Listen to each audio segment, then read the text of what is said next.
Ja see siis on meie voolne. Minu ja mu siis kursakaaslase ühikas. Me siin natuke tõstsime ringi.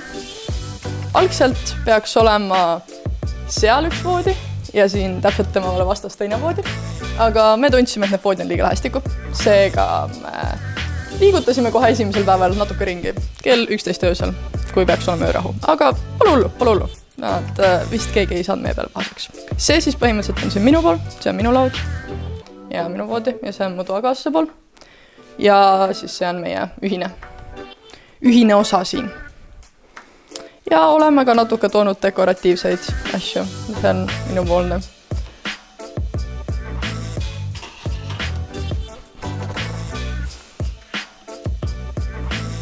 Natuke mehatrooni või erialast kaunistusi ka.